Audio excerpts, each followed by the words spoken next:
I have my Wilson case trimmer bolted to the workbench. A couple of things that we're going to be using with it is the Wilson case holder, and it is a chamber style case holder. The brass goes into one end. Give it a little tap on a hard surface to seat the brass into the case holder, and then it will go onto the device like so. This cam gets turned around and it holds that brass in place, and it keeps it nice and straight as though it's in line in the chamber of a rifle. As you can see, we have to set up the case trimmer so that we are, number one, actually trimming the brass, and number two, trimming it to the right length.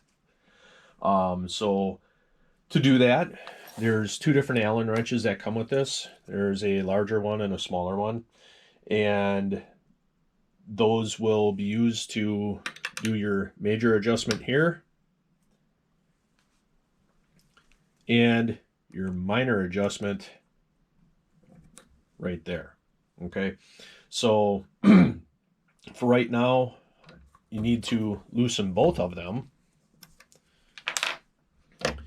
We will slide this up till it meets the cutting bit, and then we will have to turn this in until it meets and it's touching right there. So I will hold the center and back your micro adjuster out, and we'll then tighten that down. You don't have to go super tight because all it is a set screw that goes into the threaded part of that center adjusting post. Sorry, my terminology is not the greatest. So what we're going to be doing is to adjust it in or out. Now we just turn the micro adjuster. All right, you can, each line is 1/1000th of an inch. Okay, so I'm going to quick reference my reloading book and double check to make sure what the actual full length is supposed to be after it's trimmed. All right, so after looking in my reference book, I am to trim my brass to 1.580 inches. So to do that, I will take my caliper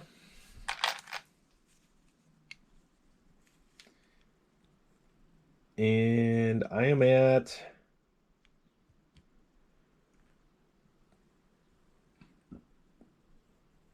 1.581. So I really don't have a whole heck of a lot to trim off. So I am just going to get it so the brass is touching the cutter. And I will cam that over. And then I've got my DeWalt drill set up with a hex bit on there, and I will use that to spin the cutter head. Take that out, just give it a little tap, get the brass out of the case holder.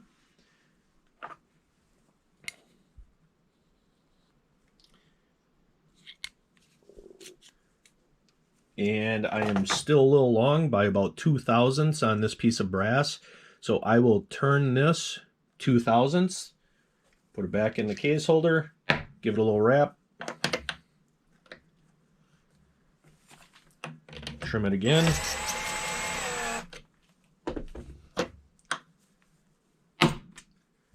And we will check it once again. Look at that, 1.580 on the dot. So I am going to lock that down.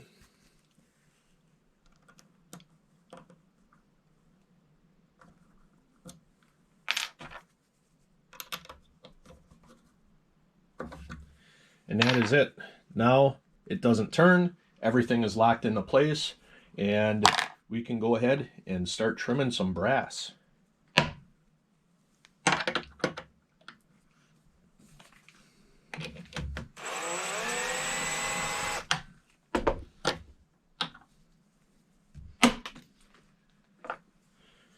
Check it again. 1.580. Right on. So with that being said, I am confident in our setup. Before we get going, there's one more thing that I need to do. So this arbor turns inside of this collar, okay? You see this hole right here? That is actually an oiling port. So I will take my gun oil and just put 1 drop of oil in there, and it'll be enough to properly lubricate that so that you don't have metal on metal wear. So now that we are all set up, I can just start trimming away.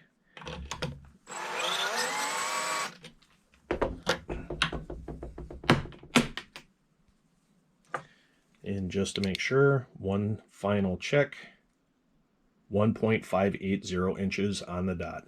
So I am ready to rock and roll. We'll go to town on this stuff now.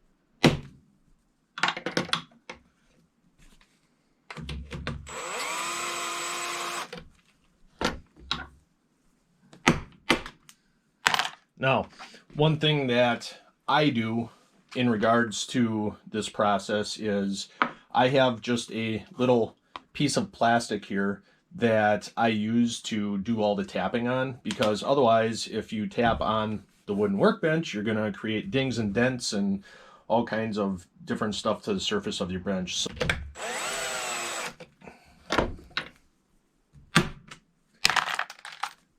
So I will just give it a wrap on that piece of plastic, because not only does it protect the workbench, but it also keeps the brass from developing any dings or dents too, because it's still a soft material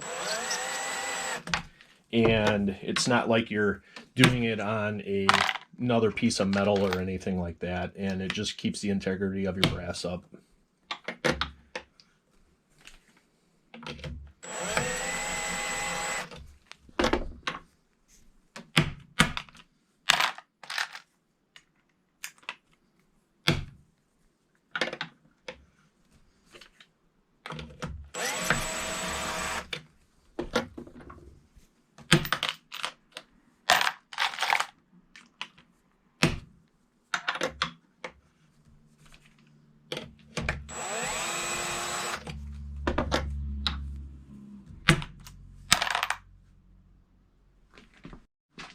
All right, I've got all the brass trimmed the length.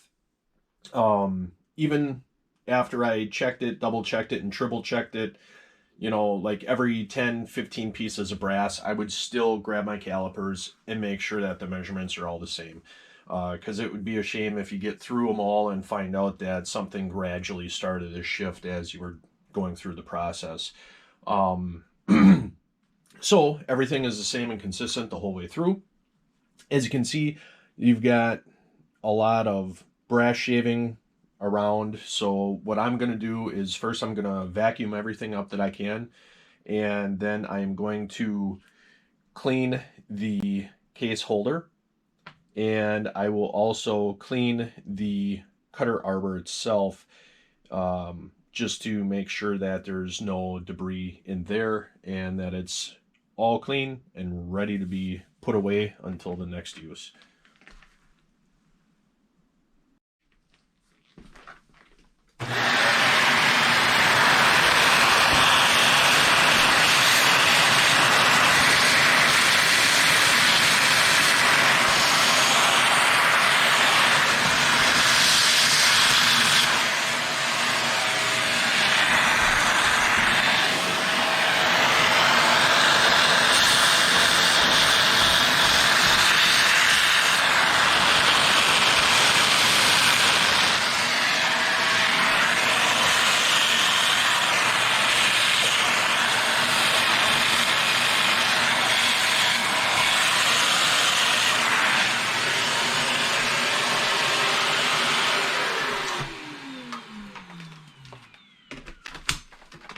All right, got everything vacuumed up. Now I will pull the arbor.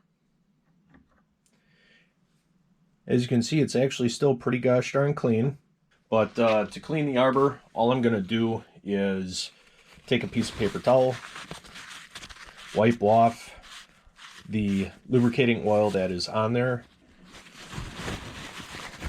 Make sure that we've got a good clean surface.